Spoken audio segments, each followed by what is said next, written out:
El Gira Noticias, sin dudas el punto donde habita la información. Wind of Change, lo que sonaba, los Escorpiones, Scorpions, banda original de Alemania y la insignia de la Alemania democrática de los años 80 y de lo que sería después la Alemania como un todo, ese concepto que como expresión total empieza a darse a partir de 1990. De este tema justamente, de la reunificación alemana, estaremos hablando en este rato con el profe que se nos suma al Gira Noticias, siendo las 11:47. ¿Cómo andás, Raúl? Buen día.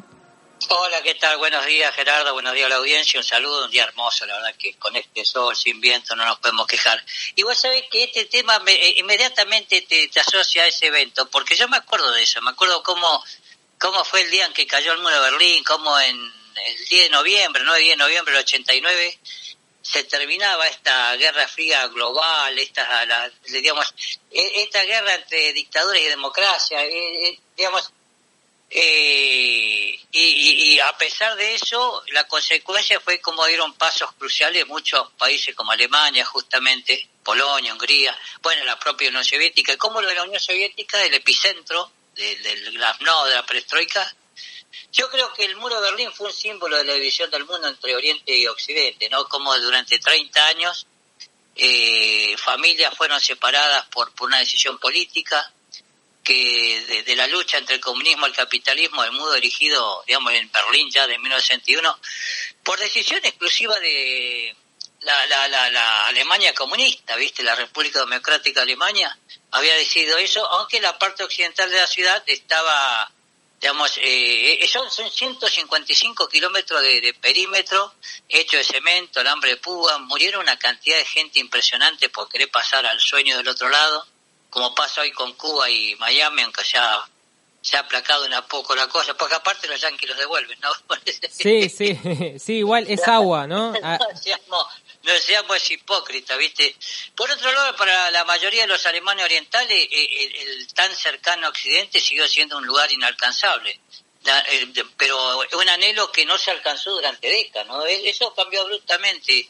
Todo eso cambió abruptamente justamente la noche del 9 de noviembre del 89, luego que se anunciara una nueva ley de viaje, de conferencia. Vos sabés que eso fue de acuerdo a los testimonios, y yo Beglernov me contaba que había estado con unos rusos agregados ahí en Alemania y que fue un desmadre, como dicen los mexicanos, porque ellos también los abandonaron, ¿viste?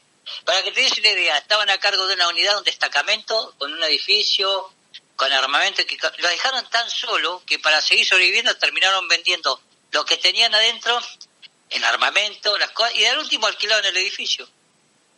Ajá. Y después uno de ellos está ahora viviendo en Córdoba, cosa que es una locura. Bueno, eso cambió abruptamente justamente la noche de noviembre de 1989. Pero eso fue luego que se anunciaron unas nuevas leyes de viaje, de una conferencia de prensa televisada en vivo por Alemania del Este, ¿viste? En Berlín. Y en consecuencia viajar al occidente pasaba a estar permitido. Eso fue como un reguero de pólvora, porque fue un efecto inmediato. Enseguida miles de personas se dirigieron a punto de control fronterizo del centro de la ciudad de Berlín, vigilado militarmente, que en realidad no se abrieron, sino hasta que después de las tensas horas ya los militares dijeron, bueno, deja pasar. ¿Viste? Yo me acuerdo porque las imágenes de la gente celebrando en un Berlín de repente unido, que dio la vuelta a todo el mundo, que todo el mundo lo vio, ¿viste? Fue, qué sé yo, la primera plana en todos los diarios del mundo, ¿viste? Porque fue de manera conmovedora, ¿viste? Marcaron el final de facto de la división alemana. El problema de la división de la 1945, Gerardo, que inicialmente, bueno, Francia, Inglaterra y Estados Unidos se quedaron con Occidente. Alemania, digamos, el este quedó con la Unión Soviética, pero el problema es que la línea atravesaba justo el medio de la ciudad, ¿viste? Claro, sí, a mí me parece surrealista eso. Hoy en día me parece una locura. No, pero que no te parezca una locura porque eso existe hoy en día, Gerardo. Eso es señal que no hemos aprendido nada. Bueno, pero no te confundas porque anda a Israel. Nosotros lo tenemos aquí que como figura de los derechos humanos, como buen... y no somos antisemitas, Gerardo, ante todo vamos a aclarar a la audiencia que quien les habla Raúl Cecilio Mutio Kolakowski. A mí nadie me puede tratar de antisemita. Pero Israel no aprendió nada. Si vos vas a Israel, para ir de un lugar a otro tenés un apartheid y un muro de Berlín. Mucho más escandaloso, ¿viste? Pero hoy en día las fronteras no son visibles, suelen ser invisibles, suelen ser silenciosas, tramposas, peores. Pero, bueno, Estados Unidos por supuesto que tiene la suya. No, Gerardo, esta frontera de Israel es visible, agresiva e intolerante. El muro que hay el muro que ha hecho justamente Israel es escandaloso, Gerardo. Lo que tiene que hacer un palestino para ir de un lugar a otro para trabajar y el permiso es un apartheid. Terrible, profe. Bueno, pero reconstruyamos bien esta historia del muro de Berlín. Bueno, este evento histórico mundial solo fue posible porque los cuatro poderes victoriosos que estuvieron triunfantes en la Segunda Guerra Mundial se pusieron de acuerdo y los aliados occidentales, como te decía, los democráticos capitalistas, Inglaterra, Gran Bretaña, Francia y Estados Unidos, se quedaron por un lado y el otro lado con la Unión Soviética. Pero sí. Alto ahí, profe. ¿No hay en algún punto en esa decisión del muro un intento de parte de Occidente y también de Rusia, ¿no?, de debilitar a Alemania para que no vuelvan a estar juntos y hagan otra vez una tercera guerra o algo así? No. Ajá. Responde más a intereses económicos. A intereses, responde más a intereses soviéticos que no quería que se le vaya a la juventud. No, lo que vos decís sí se planteó. En su momento, originalmente, se pensó, bueno, ¿cómo hacemos para que este monstruo no se nos levante de vuelta? La idea original, y acá estuvieron las cuatro potencias participativas, acá estuvieron Gran Bretaña, Francia, Estados Unidos y la Unión Soviética, dijeron, bueno, volvamos a hacer un Berlín. Berlín es una ciudad muy nueva, Gerardo. Berlín era un pantano, un arenal. Hasta el siglo XIX era el arenal donde era una cantera de arena para servirse. Fue de golpe con Napoleón que pasó a ser una ciudad muy importante y con la creación de Alemania en 1871 ya se convirtió en lo que fue después. Pero querían hacer una Alemania ganadera. Ajá. Cuando se planteó eso y se planificó en la mesa de negociación, porque en eso sí fueron organizados los vencedores, dijeron no va a ser posible porque si generamos que este lugar con los millones de habitantes que todavía tienen, hacemos un país agrícola ganadero, no va a dar la economía y la población se va a ir a los países cercanos. Claro. Francia dice yo no puedo bancar una migración masiva. Y el resto tampoco, ¿viste? Y la Unión Soviética tampoco, dice, no, tenemos nuestros propios problemas. Porque ¿cuál era el problema?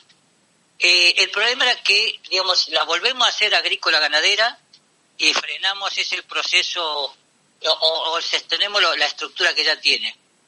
Y dijeron, bueno, para contener estos millones que hay acá hay que volver a hacer un complejo industrial productivo que ya está la instalación hecha, Sí. Pero ¿qué pasó? Cuando comenzó el Plan Marshall, en la década del del 50 en adelante, comenzaron a ver que la Alemania del Este pensó que mucho más rápidamente se incrementaba se resurgía de la destrozada Alemania, surgían de vuelta de nuevo las fábricas, comenzaba el crecimiento económico y el problema más grande que la frontera era la población, Gerardo, porque era así como pasa en Santa Fe y Córdoba, ¿viste? Que vos cruzás la calle y tenés... cruzabas la calle y leías los diarios de Occidente y te enterabas cómo estaba la cosa, escuchabas la radio. Eso empezó a hacer que la juventud se vaya y entonces la República Democrática Alemana comenzó en el 61 a levantar el muro. Pero fue para que no se vaya la población... es más, hasta tuvieron un bloqueo histórico que Rusia en un momento, la Unión Soviética en un momento, influenciando en República Federal Democrática Alemana, les prohibió el ingreso no había forma de llegar de abastecer a Berlín. Pensaron que cerrando el muro, cortándole las comunicaciones terrestres y por tierra y marítimas para poder abastecerse, iba a ceder la parte occidental de Berlín y no, resulta ahí la Fuerza Aérea, que es el trato que no habían acordado los dos bloques, el espacio aéreo. Bueno, ahí fue la proeza del abastecimiento de Berlín por aire y fue un fracaso para lo de la República Democrática Alemana. Sí, pero en realidad lo que era, Gerardo, era se volvió a hacer, a recuperar la producción industrial porque no iban a contener la cuestión demográfica. Así que hay un tema demográfico y de migración de la juventud de Oriente a Occidente que la Unión Soviética quiso evitar, ¿no? Y por eso el muro. Exactamente, sí.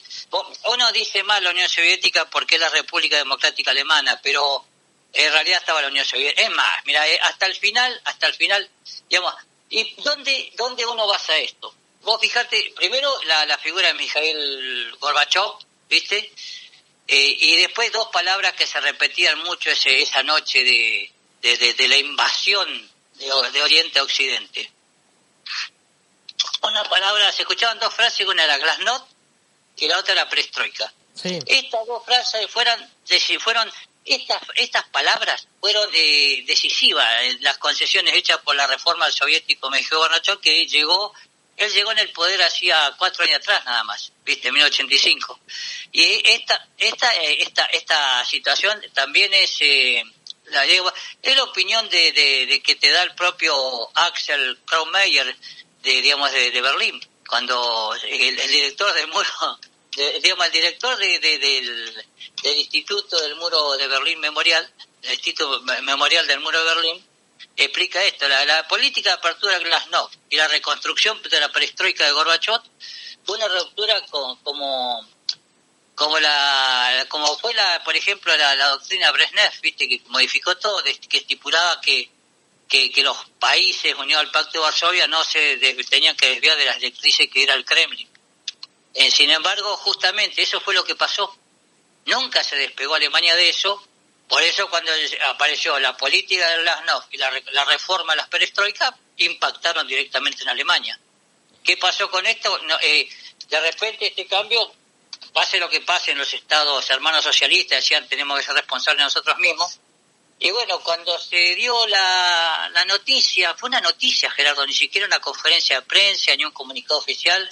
En un noticiero de Alemania del Este sí están permitidos los viajes a Occidente. La gente se fue así masivamente. La actitud de los militares no fue propia del bloque del Este. Y así comenzó pero el que inspiró esto fue Mikhail Gorbachev. Mikhail Gorbachev alentó a los activistas de los derechos civiles en toda Europa del Este de forma irresponsable. Sí, y eso te iba a decir, porque antes de lo de Alemania tenés lo de Polonia, lo de... Bueno, Polonia es el ejemplo. Mirá, me acabas de sacar de la galera y te lo agradezco, porque el movimiento sindical de Solidaridad, Solidarność, sí, como llaman ellos, que con Lech Walesa, y después, bueno, la figura del Juan Pablo II, de Karol Józef Wojtyła, es determinante en esto. Por eso fue una gran responsabilidad, porque ya viendo esta situación que tenía desarrollada Polonia, ¿qué esperabas? ¿Viste? Y también tenías el caso de, Rumania más difícil fue, pero hay otros países de ahí... No, Rumania, mira, porque el Checo fue distinto porque ahí había una tiranía. Claro, hubo batallas. Y no como la Yugoslavia, sino una dictadura rumana, bien a lo rumano, que tuvieron que una locura, un desgraciado que, para que te dé una idea, yo me acuerdo cómo se fue ese tipo, cómo lo pararon los militares y cómo lo fusilaron en el acto. Pero Hungría... Y cómo las calles, las protestas fueran defendidas por militares árabes. Claro, pero digo, Hungría, Polonia, Checoslovaquia, tengo entendido que fue dentro de todo pacífico. Bueno, Yugoslavia tuvo una guerra y Alemania, esta situación del muro, quiero aclarar una cosa, el movimiento, digo, la gente fueron del este al oeste, ¿no? Más que del oeste al este. Sí, eso es bueno el planteo. Sí, no, algunos por curiosidad, no, lo que pasa es que se montaron en un sueño, ¿viste? En el mismo sueño que nos montamos nosotros. Los 80 fueron etapas de muchos sueños. Es raro porque en la historia argentina muchos hablan por ejemplo, en Argentina se habla de la década perdida. Sí, en Latinoamérica en general, ¿no? Porque en 1981, cuando México no pudo pagar la deuda externa, se movilizó y se conmovió todo América Latina.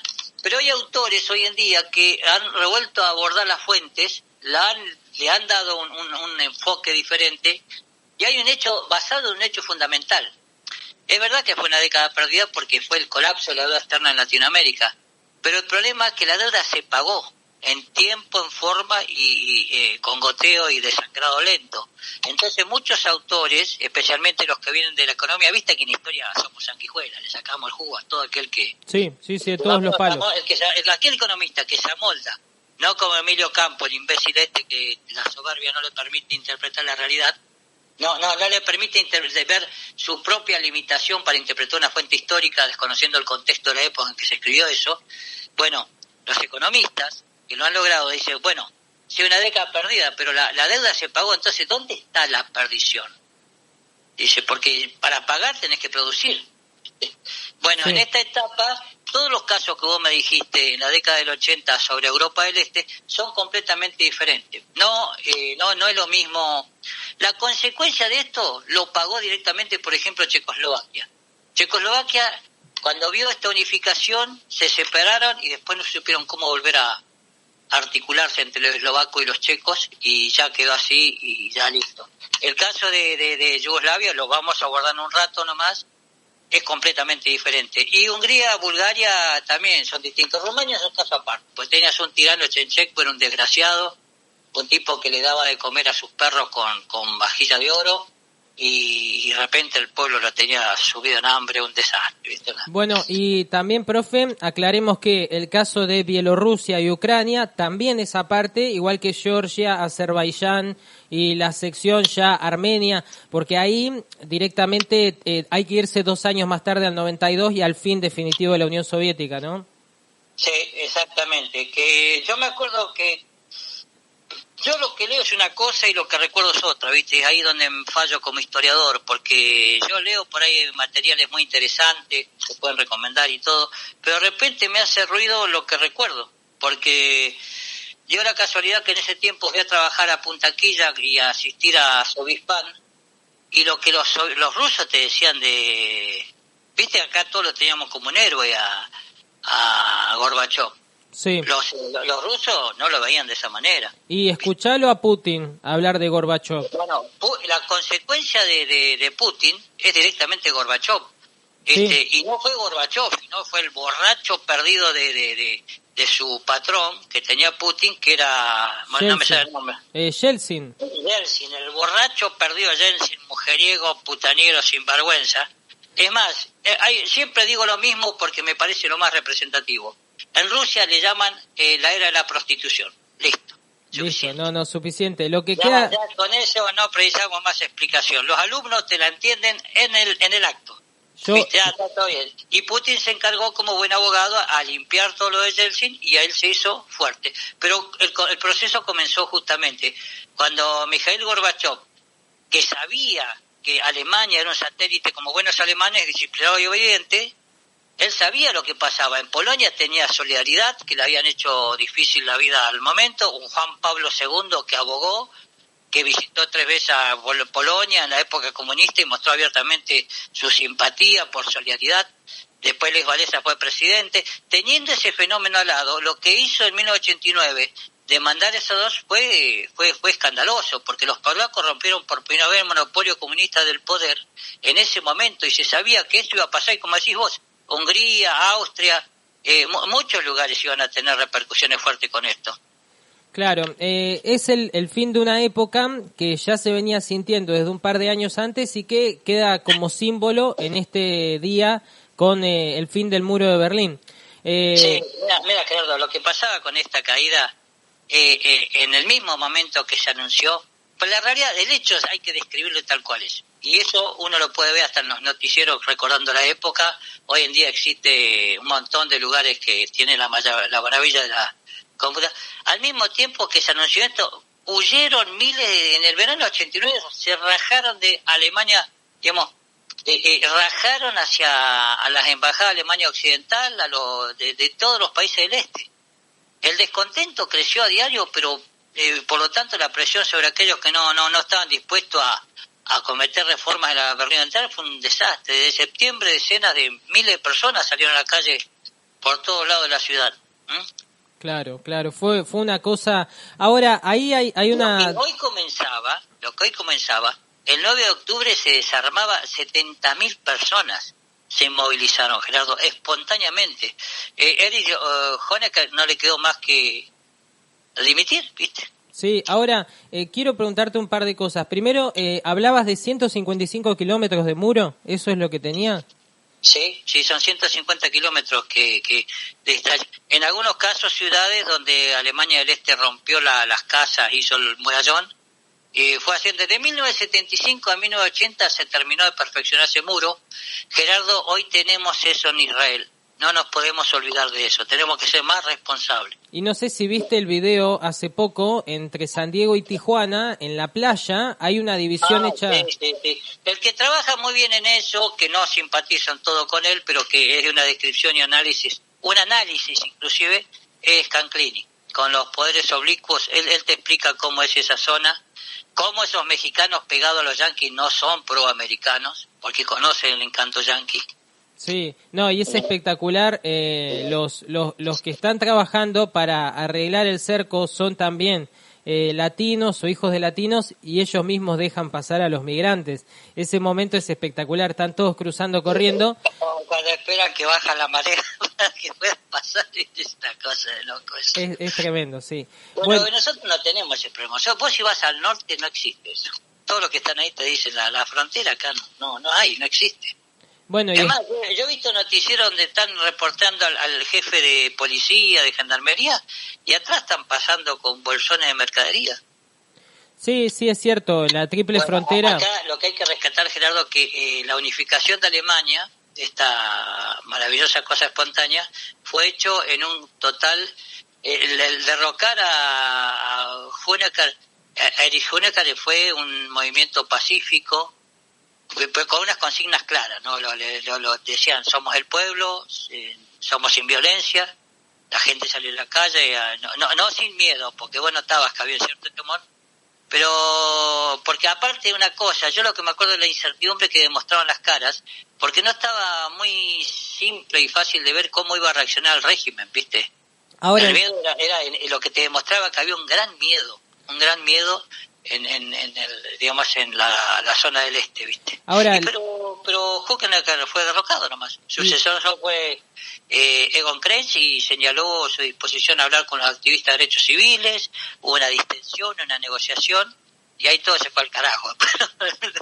Ahora, ¿toda la zona del este de Europa tenía un funcionamiento económico netamente comunista? Totalmente comunista, Gerardo. O sea, no había ni siquiera, es más, lo que pasa es que era Alemania, no Rusia. No tenías el mercado negro que funcionaba en Rusia, en Bielorrusia. No estaba eso, ¿viste? Pero hay que decir una cosa, Bielorrusia, Rusia es una cosa, Azerbaiyán son unos pro-turcos completamente distintos, unos asesinos desgraciados, y Georgia tiene unas características muy especiales. Bueno, Stalin es georgiano.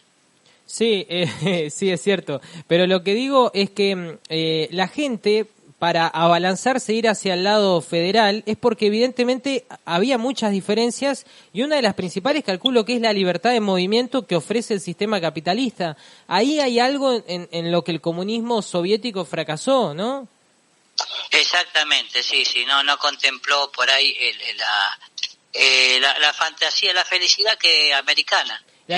Claro, la libertad para consumir. Mi éxito está en función de las obtenciones materiales, sí, y mi práctica está en base al consumo. Una especie de estúpido como Homero Simpson, que tiene mucho que ver con el americano, ¿eh? Bueno, de hecho, muy representado de eso, Gerardo. No te vayas tan lejos. Yo cuando hablo con mi abuela, que nació en los 40, y yo siempre le digo, vos viviste en la mejor época de Argentina, que para mí son los 60 y los 70, en términos económicos, quiero aclarar. No fue la mejor época, Gerardo. No, te digo, pues yo me pasé muchas ruedas de mate en la universidad escuchando a los giles de mis compañeros de la universidad hablando de eso. No fue la mejor época de los 70, fue la peor época de la Argentina. Pero económicamente había trabajo. Había trabajo. No.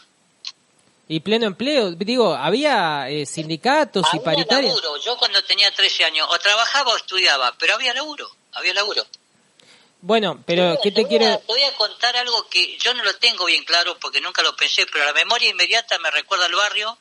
Vos sabés que yo soy un chimango, el barrio periférico, ahí lo del 9 de julio, 13 de diciembre, José Fuch, que los pibes se enganchaban, yo antes soldado algo los últimos 2 meses porque se venían a fiestas y te enganchabas y hacías el dinero para hacerlo.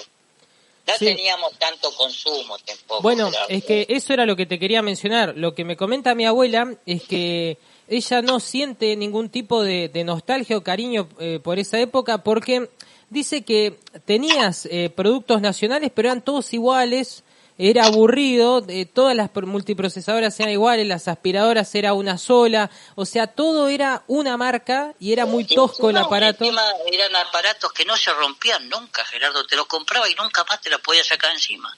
Bueno, yo tengo una Yelmo de los años 60 y la anda espectacular.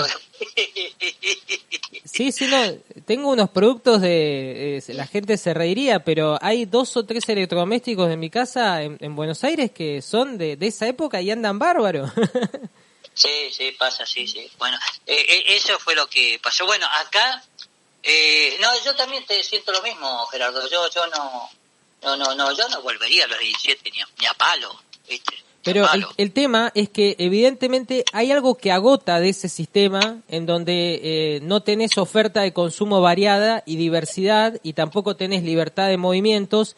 Eso, pese a todos los desequilibrios del capitalismo, es tan seductora la oferta de bienes y servicios que genera y la multiplicación continua de esto que evidentemente del lado querían eso, ¿no? Y por eso cuando pasa este acontecimiento se vuelcan al otro lado, además del tema familiar.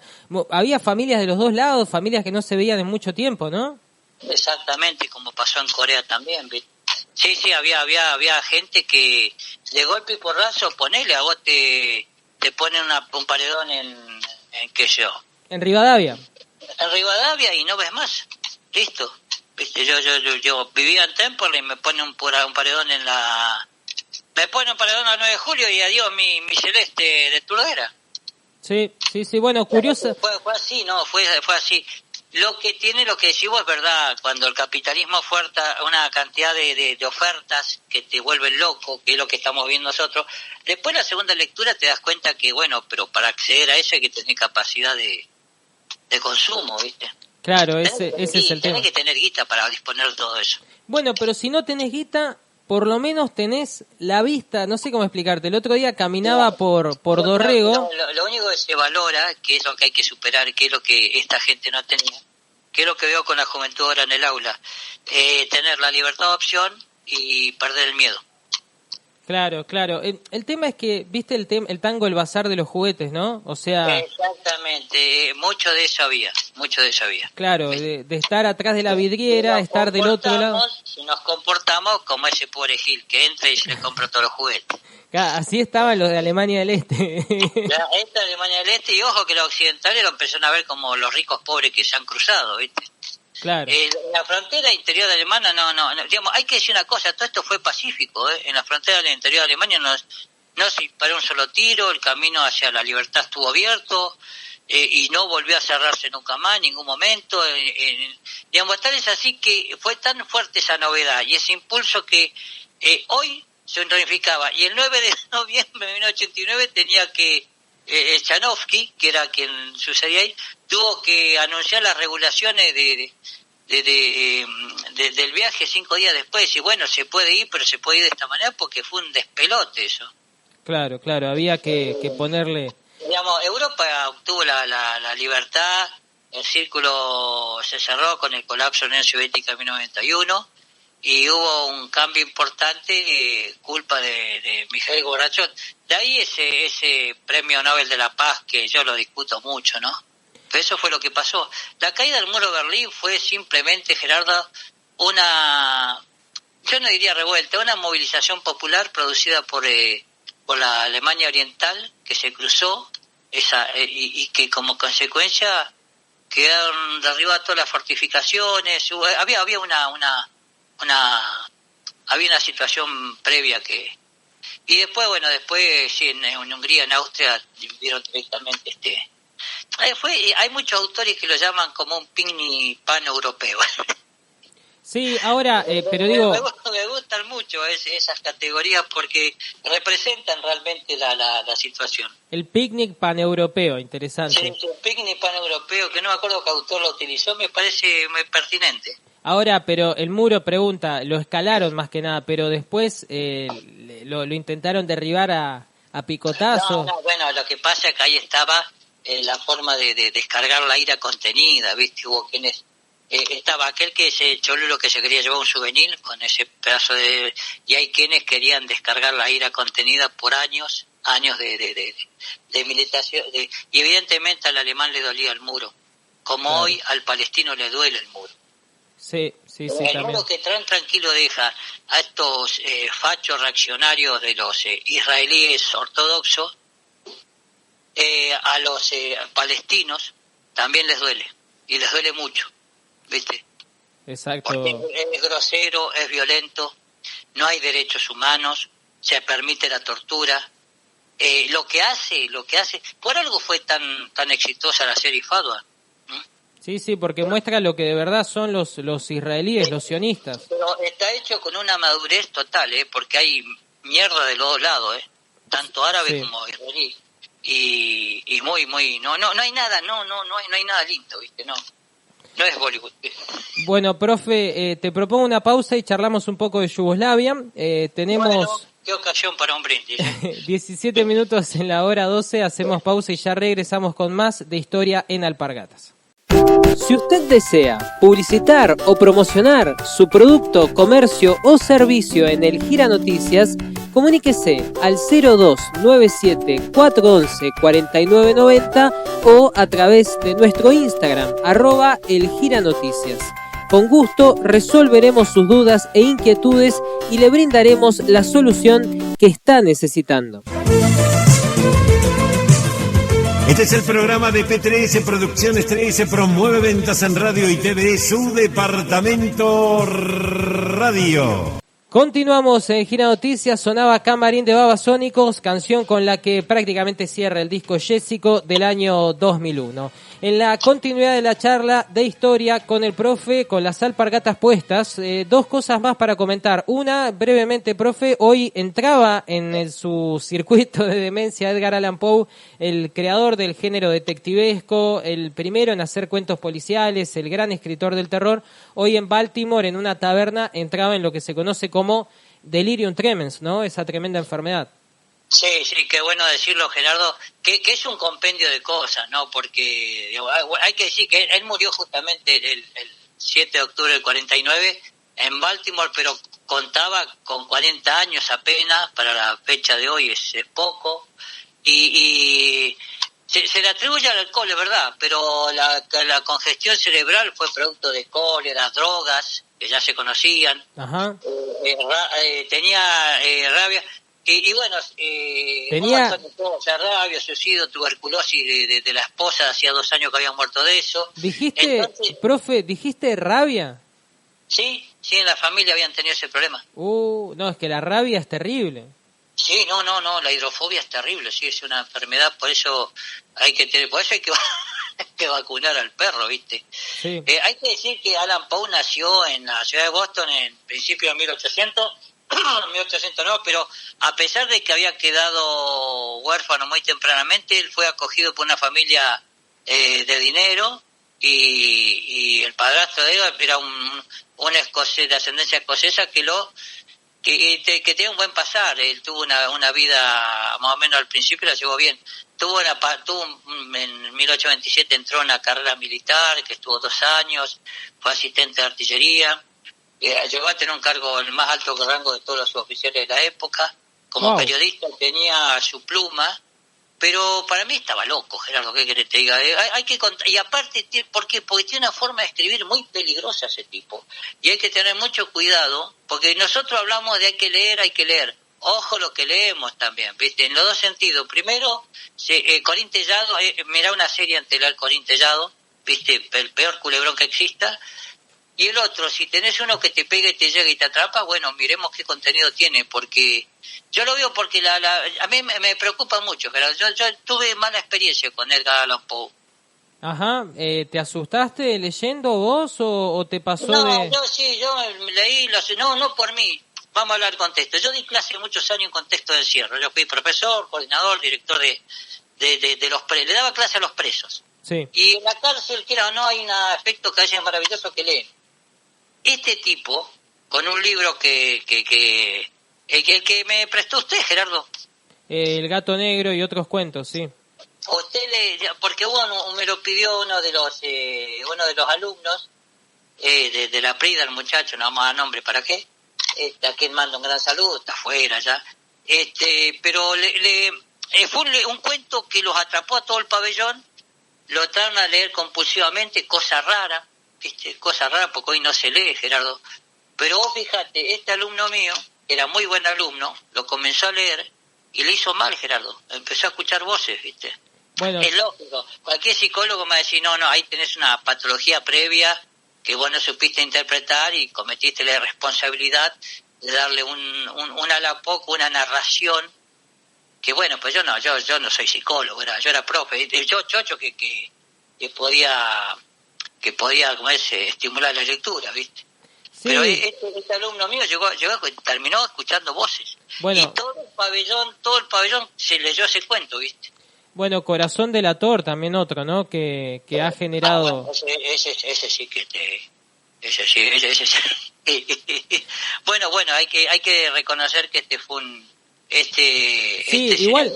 igual Raúl, no demonicemos a Edgar Allan Poe. Digo, el tema es que es como las drogas. Si no estás centrado... Bueno, ahí tenés este tipo. Primero, a él no le hicieron bueno las drogas ni el alcohol. Él ya era un buen escritor. ¿Viste? Claro. Hay que tener mucho cuidado con eso, ¿viste? Y lo digo porque también ahí adentro también se consume mucho, ¿viste? Mucho pajarito, mucha pastilla, ¿viste? Aunque te enseñan a que te regules, ¿viste? El propio sistema se autorregula. Pero cuando vos tenés esas condiciones, por ahí tener cuidado con lo que... No lo demonizo, pero hay que reconocer que los cuentos de terror que tiene, esos cuentos góticos que él tiene, sus obras más conocidas... yo no sé si este tipo no fue asesino, Gerardo. ¿Qué crees que te diga cómo escribe?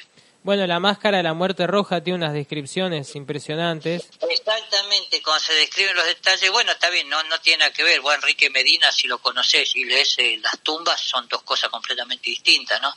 Sí, ahora, pero profe, en concreto, aclaremos dos cosas. Por un lado, yo diría que hay que leerlo estando bien centrado uno, tranquilo, digo, y con una situación de estabilidad, porque si no te puede despertar algo, es cierto.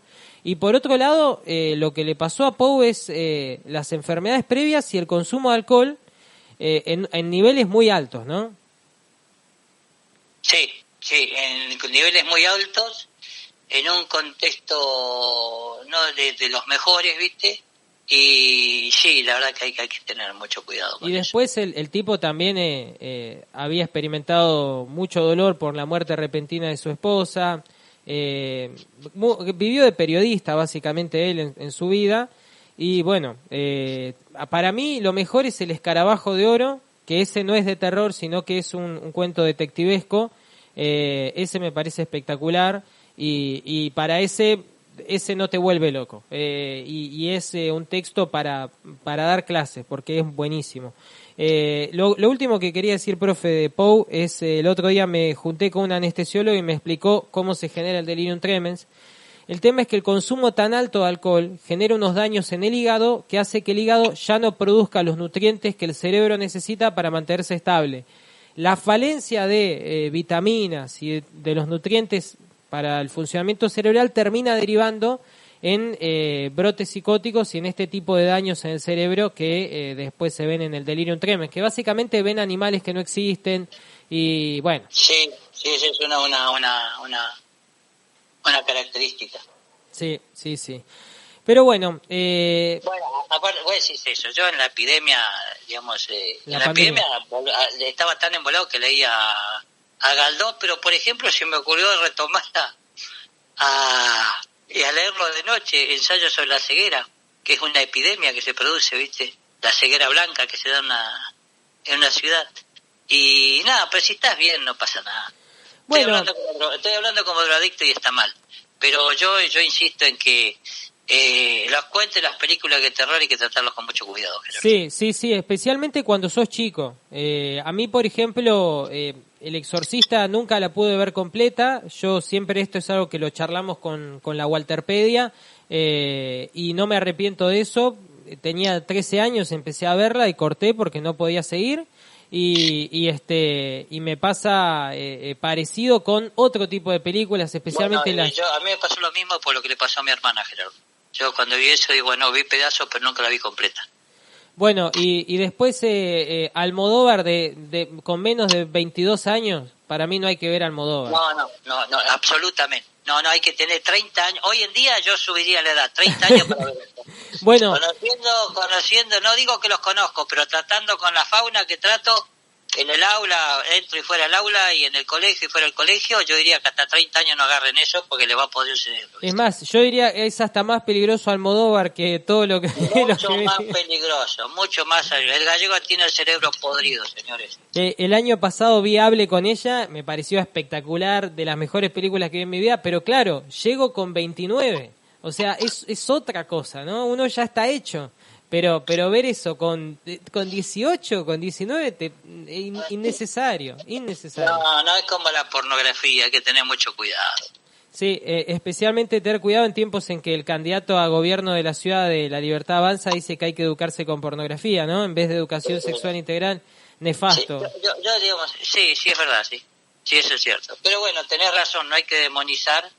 Y bueno, pero no se haga problema, los chicos no leen, que de eso están vacunados, pierda cuidado.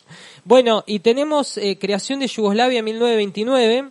Qué temazo, Gerardo, sí. Vos sabés que Yugoslavia, inmediatamente lo primero que se hace con Yugoslavia se lo asocian a Josip Broz, viste, como el creador, que es verdad, este croata tiene esta función, pero la palabra Yugoslavia reúne a Eslovenia, a Bosnia, a Croacia,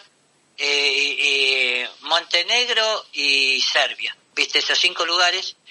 El nombre Yugoslavia quiere decir los eslavos del sur. Los eslavos están en todas partes, de hecho hasta usted y yo tenemos algo de eslavo, pero porque están en Rusia, están en Polonia, están en todo lo que es la zona de los Balcanes y de Europa del Este. El término Yugoslavia fue creado por Alejandro I, un rey que creó ese nombre en función de hacer los eslavos de la zona del sur. Y después cuando fallece esa persona aparece lo que va a ser el hijo, pero la regencia de Pablo va a cometer en el contexto de la época que va a ser la Segunda Guerra Mundial un acuerdo bastante nefasto con lo que va a ser ese tipo de cosas. Pregúnteme, porque no, si no me voy por las ramas. Los eslavos del sur, ¿no? Es el significado de Yugoslavia. Yugoslavia es los eslavos del sur. Claro. Y a mí me resulta curioso porque cuando uno mira la década del 20 hay unos problemas económicos tremendos, después viene la crisis del 29 y en ese contexto evidentemente fue una estrategia, calculo yo, ¿no? Viendo el contexto, para salir de la crisis económica en países que tenían mucha vida rural más que industrial, por sobre todo era campesinos, ¿no? Sí, bueno, el que crea y le da potencia a Yugoslavia y la consolida va a ser Tito. Tito justamente viene de padre croata y madre eslovena y se va a crear una zona va a ser de una economía de subsistencia, ¿viste? Sí. Con lo mínimo. Y va a ser, pero él sin embargo va a tener una vida muy interesante. Primero que no hay que normalizarlo, no fue un Stalin, y fue el único que se le plantó a Stalin. Ajá, bien, buen detalle. El único que se plantó a Stalin y salió bien para contarlo. Él en ese aspecto tiene una característica muy particular. Y después otra cosa, él era un fascinado por los autos, por la mecánica, era un buen ingeniero. Él tenía un maestro que le había enseñado que la ingeniería en esa época era la visión del futuro, y no se equivocaba posiblemente. Pero ahí tenés de ser una zona completamente de sus padres originales, eran de una agricultura de subsistencia, los parientes cuando porque el padre tuvo 15 hijos y los dejó a todos. La madre hizo lo imposible y cuando quedó en manos de la familia de la madre, eran de unos, ¿cómo explicar? Eran campesinos de clase media de clase baja apuntando para media. Entonces ahí estuvo mucho mejor y él lo que tenía una gran fascinación por la mecánica. Y viajó por todo el mundo, anduvo por todos lados, peleó en la Primera Guerra Mundial del lado de los austríacos, pero la creación de Yugoslavia es algo que se come. Para ver eso hay que ver el fin de la Primera Guerra Mundial. Después la derrota de los imperios centrales, comienza a reunirse estos territorios, y en el periodo de entreguerras se comienza a estructurar un tipo de organización política en la cual se le da el origen con este rey, de este reinado el regente Alejandro, que va a ofrecer una ayuda a las tropas de Serbia, a los eslavos austrohúngaros, y va a incluir no obstante a los eslovenos en esto. Los eslovenos siempre se sintieron más influenciados por los austríacos que otra cosa, y es un lugar donde hay que entender que hay 3 religiones, hay muchos grupos étnicos, hay lenguas diferentes, con distintas nacionalidades, y la regencia de este rey va a lograr lo que hoy conocemos como Yugoslavia. ¿Cómo termina esto? Ni conviene contarlo, Gerardo, pero mucho tiene que ver la caída de Tito justamente con este tipo de situación. Ahora, Tito está desde el 45 en adelante, ¿no? Tito tiene una vida muy interesante. Él comienza, él se muda, viaja mucho, es un tipo que viaja muchísimo, antes y después. Es un tipo que le va a gustar. Digamos, él viste cuando siempre buscan las anécdotas que determinan la personalidad. Era un tipo que le gustaba de chico, me gustaba comprar cosas, tener buen calzado, buena vestimenta. Lo marca mucho cuando trabaja de mecánico, fue mozo, fue mecánico, era un técnico maravilloso, y eso lo ayudó mucho. Por eso yo le digo a los alumnos, el conocimiento por ahí te puede abrir muchas puertas si tenés la suficiente inteligencia de saber ubicarte en el contexto. Él peleó en la Primera Guerra Mundial del lado de los austrohúngaros, del ejército austríaco. Fue muy buen soldado. Durante 5 años fue muy buen soldado. Llegó a ser un sargento que tuvo una condecoración rara, Gerardo. A él lo condecoraron él peleó contra los serbios y contra los rusos. En un momento determinado, con su grado de sargento, logró controlar a su batallón para que no cometan desmanes con los prisioneros, y el enemigo le dio una medalla de oro por el buen trato al enemigo. Qué loco, ¿eh? ¿Cómo habrán sido los otros? Sí, no. Bueno, hay que decir una cosa. En Yugoslavia voy a decir algo bien claro y me hago cargo de lo que digo. En 1941, cuando comienza la Segunda Guerra Mundial, los alemanes que iban a Croacia, los nazis, se asustaban. Porque veían mucha violencia. Los campos de concentración croatas, y muchos de esos sujetos los tuvimos acá en Comodoro, Gerardo. ¿Campos de concentración de quién contra quién? Bueno, hay un gran problema. Croacia, a pesar de que, Tito era croata, los croatas, los Ustaša, hay un compendio, es un despelote. Por algo, cuando nos tocaba este lugar en historia contemporánea, seguro que rebotabas en el final. Son, repito, 5 iniciales, pero después se suman más. Hoy en día hay 7 estados. Tenés a Eslovenia, tenés a Bosnia, tenés a Serbia, tenés a Croacia, tenés a Montenegro, tenés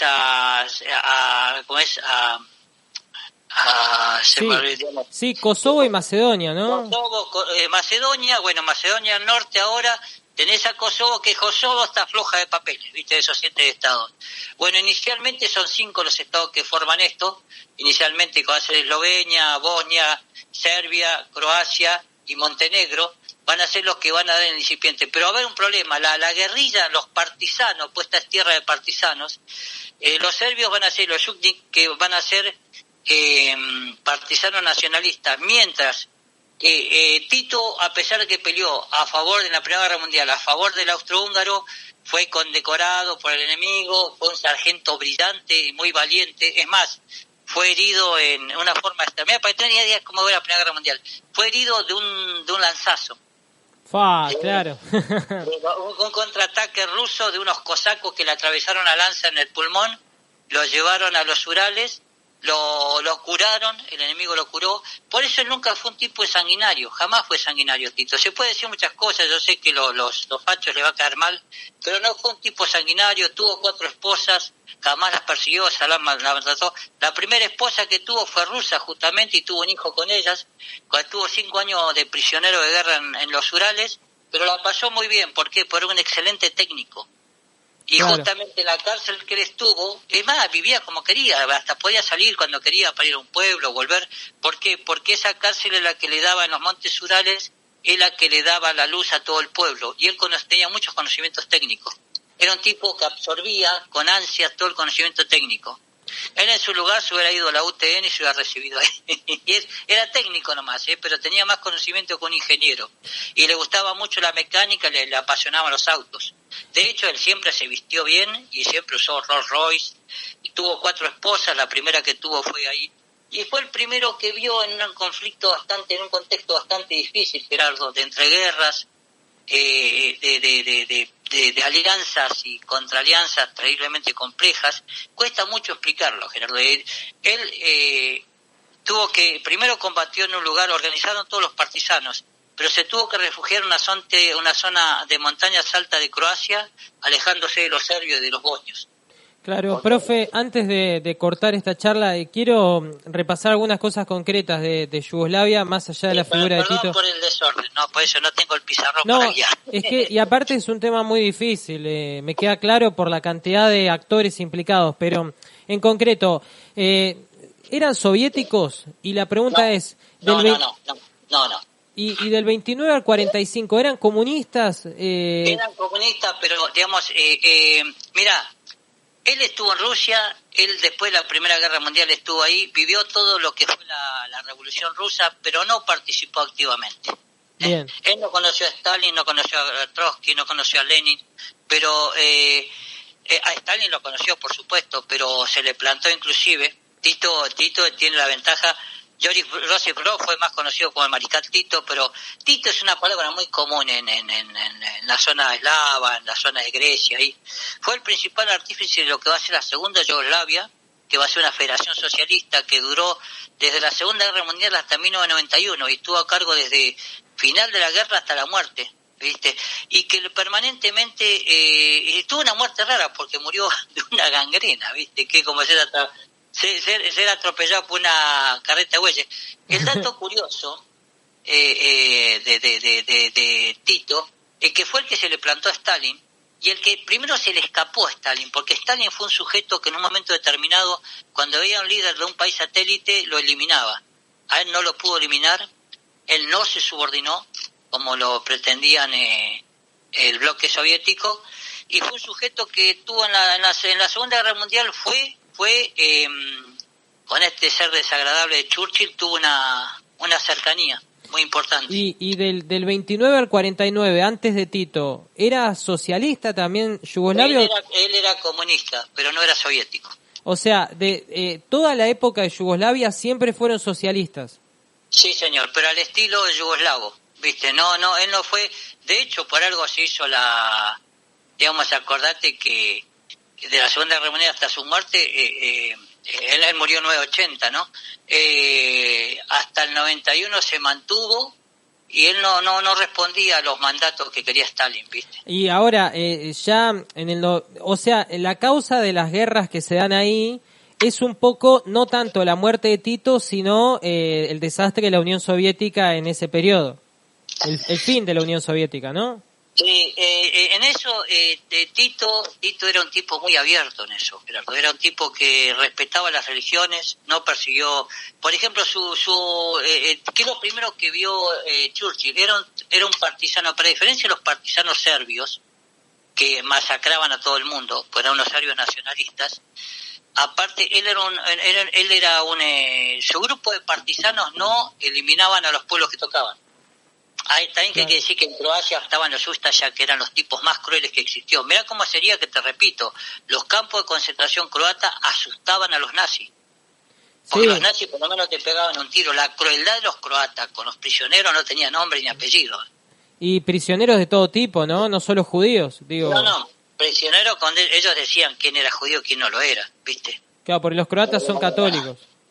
Pero la creación de Croacia, yo la separo en dos. Una, la de Alejandro, que después con Pablo, que hizo un acuerdo con... Pasaba una cosa, cuando estalla la Segunda Guerra Mundial y se incorpora Italia a la guerra, se va a atacar a Grecia y los griegos están haciendo sopa con los italianos. Hitler tiene que pasar las tropas y le pide al regente Pablo, rey de Yugoslavia, digamos, del reino de Yugoslavia, poder pasar. Y bueno, ahí se produjo todo un problema. Y Tito fue el principal arquitecto de esa segunda Yugoslavia, una federación rusa que duró hasta que terminó después de la Segunda Guerra Mundial, hasta que en 1991. Y él fue el creador de los movimientos de los no alineados, ni yanquis, ni marxistas. Claro, ¿Perón habrá conversado con Tito alguna vez? Sí, Perón no tenía problema a tratar con lo que sea. De hecho, Perón, Gerardo, hay que entender una cosa, el plan quinquenal lo copió del sistema soviético. Claro, es cierto. Con las particularidades propias. Bueno, Tito tenía un pensamiento como el que tenía Perón, ¿viste? No eran ni capitalistas ni soviéticos, eran ellos mismos, el titoísmo le llaman mucho, ¿viste? Fue el creador del movimiento de países no alineados, porque fue su primer secretario general, y como tal razón, él dijo, acá hay una guerra fría en la cual nosotros no tenemos que ponernos ni de un lado ni del otro, ¿viste? Claro. Y después plantear, repito, tiene datos que a mí me parecen muy por el lado, hoy que está tan de moda la cuestión de género, él tuvo 4 esposas. La primera, cuando él fue a parar así herido, lo abandonó, se volvió a Rusia y lo dejó, porque él estuvo preso 5 años en Yugoslavia. Sí. Estuvo prisionero de guerra, lo curaron. Después estuvo preso en la cárcel también le fue bien, porque el conocimiento lo ayudaba, era un mecánico extraordinario, ¿viste? Claro. Bueno, profe, te agradezco estos detalles de la vida de Tito y de la creación de Yugoslavia, una federación socialista que duró prácticamente 70 años hasta el año 91. Mañana seguimos conversando y que tengas una buena tarde. Que tengas un buen día, Gerardo. Perdón por el desorden. No, pero nos quedaron muchos detalles. Es como un embudo donde tenés que pasar 50 litros y no me supe ordenar con este tema. Un abrazo, profe. Nos reencontramos mañana.